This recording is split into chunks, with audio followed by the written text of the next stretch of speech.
towards Russia that Europe has been trying to intimidate itself with are far-fetched. And the auto-suggestion is a dangerous thing, and we cannot, unfortunately, fail to pay heed to that, and we must take that into consideration because of the need to sustain our defense and security, and we're looking at the militarization of Europe that has been gathering pace. Are these plain words or simple words or lip service, or is it serious? Because they say that the German army should be the most powerful in Europe. Okay, we have been listening to that attentively and eyeing that closely, trying to figure what they actually mean. I believe that no one has any doubts that the response of Russia will not be long in coming. The response to such threats will be, to put it mildly, quite convincing. This is about the response. We never initiated any military standoff. It's pointless, uncalled for, and absurd. It would drive us away from resolving real problems and challenges, and the societies, sooner or later, will bring their leaderships to account for ruining and ignoring their needs and aspirations and hopes. But if someone has a desire to rival with us in the military sphere, okay, go for it. Endeavor. Russia proved on many occasions when threats to our peace and security come to the fore, and threats to our sovereignty and our statehood, we are swift in responding. No, you should not provoke us. Never ever did it end badly for the provocateurs, and no exceptions will happen in future. There will be none.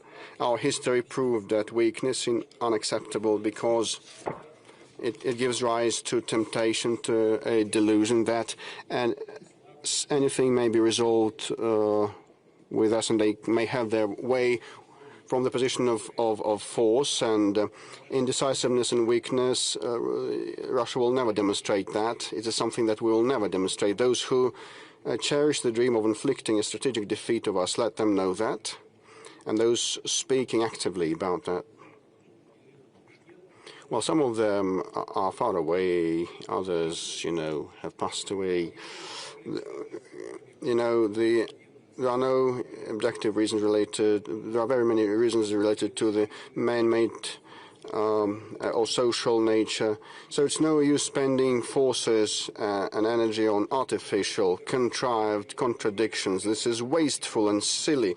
International security is so multifaceted and indivisible that no delimitation of values can split it. Only meticulous, all-round work with the involvement of different partners, building upon creative approaches, can help resolve this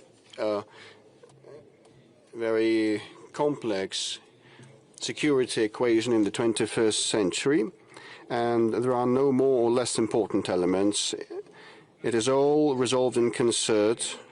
As a whole, our country has been upholding for the indivisibility of security principle. I said on many occasions that security of some countries cannot be at the expense of others. In this case, there will be no security for anyone.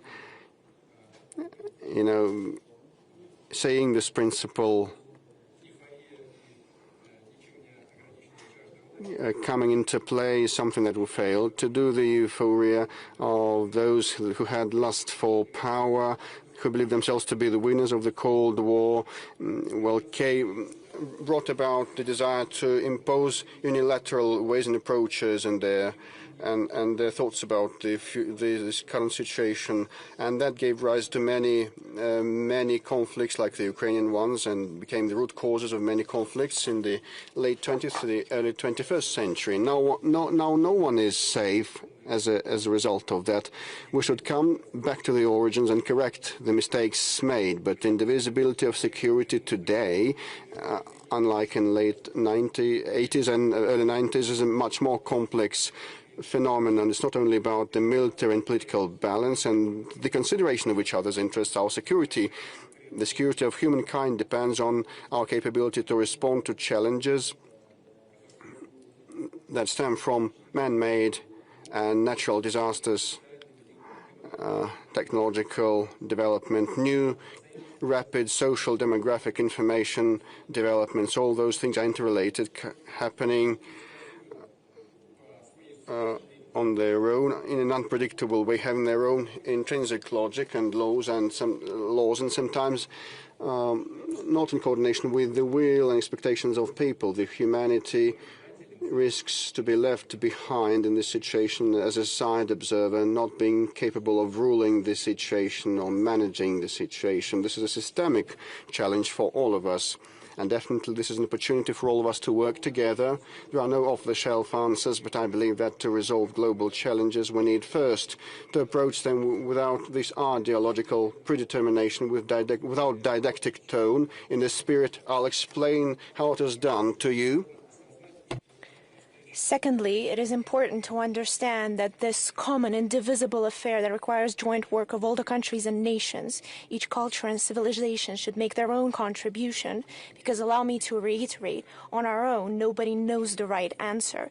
It can be fostered only in the process of joint constructive search, by uniting and not dividing our efforts and national experiences of different states.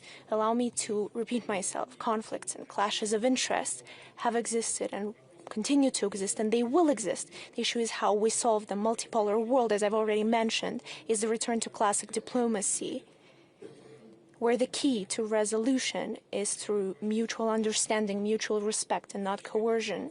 Classic diplomacy was able to take into account the viewpoints of different entities of international life, this complexity of concerts of multiple powers. But in due time, it was replaced through Western diplomacy of monologue, of endless lessons and demands. And instead of resolving conflicts, they started pushing forward their own narrow interests, considering any other interest unworthy of attention. Should we be surprised that instead of resolving conflicts, they've provoked further escalation of these conflicts, and they're passing to the bloody armed phase, turning into humanitarian catastrophe? By acting like this, we cannot solve a single problem.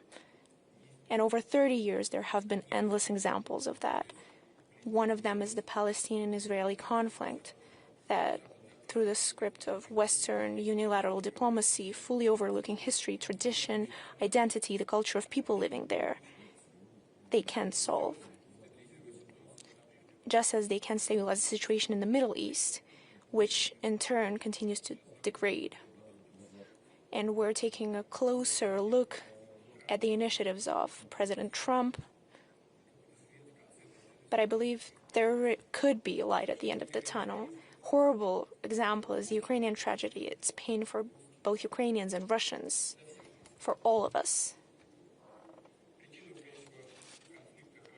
The reasons for the Ukrainian conflict are well known to anyone who has gone far enough to look at the back history of its current most critical stage. And I will not repeat myself. I'm sure that everyone here is well aware and understands my position on the issue. I have voiced it many